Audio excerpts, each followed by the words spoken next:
Welcome to Pastor's Chat today. We're looking at Psalm chapter 3, verses 1 and 2. This is a psalm that was written by David when he was fleeing from his son Absalom, and we'll give some background to that today. But let's read the first two verses. Lord, how have they increased who trouble me? Many are they who rise up against me. Many are they who say of me, there is no help for him in God. Selah.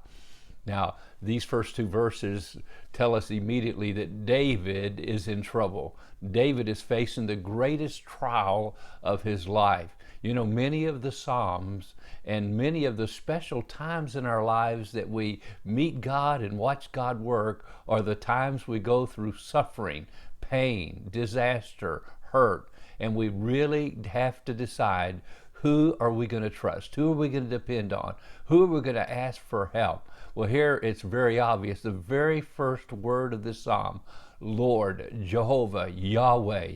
David is calling on Almighty Jehovah, the great I am, to help him. Now, what has happened? Okay, who is Absalom? Absalom is his son. If you go back to chapter 15 well, first let's even go back further than that to see what happened here.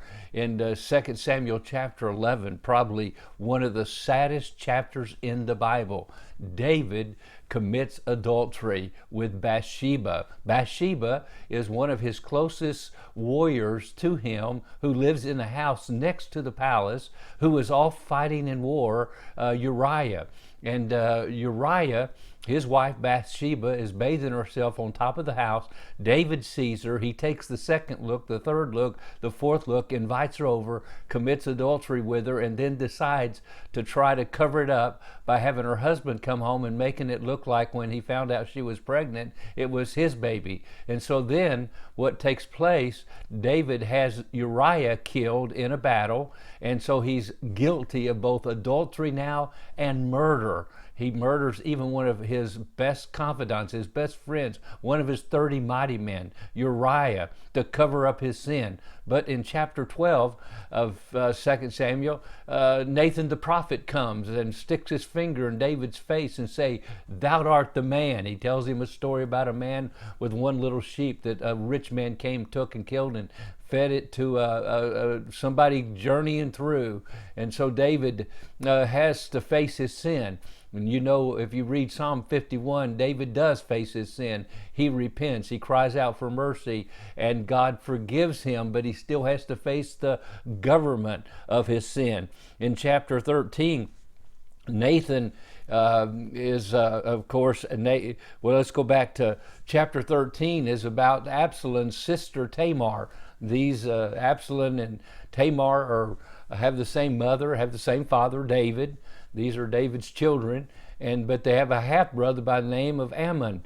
And in this chapter 13, Ammon tries to take his sister Tamar for himself, and he ends up raping her.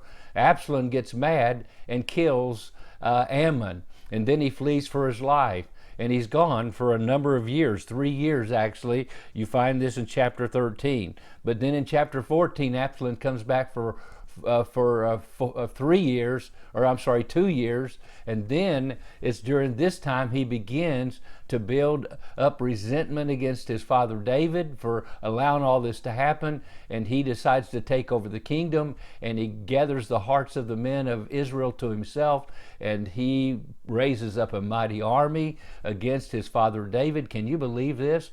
I mean, it's bad enough when your enemies stab you in the back, but now Absalom even gets Ahithophel, David's closest counselor and friend that worships with him in the house of God, to go with him, and David takes a small army and has to flee for his life instead of even trying to fight a battle there in Jerusalem.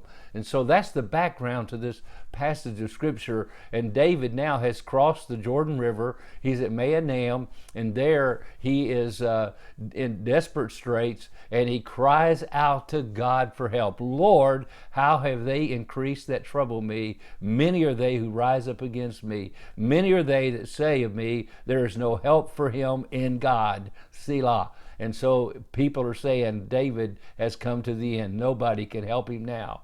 my friend, but God is going to help him, and we'll see that in the next few days. Well, God bless you. You can always call on the Lord, but I want to tell you the consequences of sin is a very, very, very high price to pay. Today, trust the Lord, live like you should for the glory of God, and enjoy his blessings. God bless and have a wonderful, wonderful day.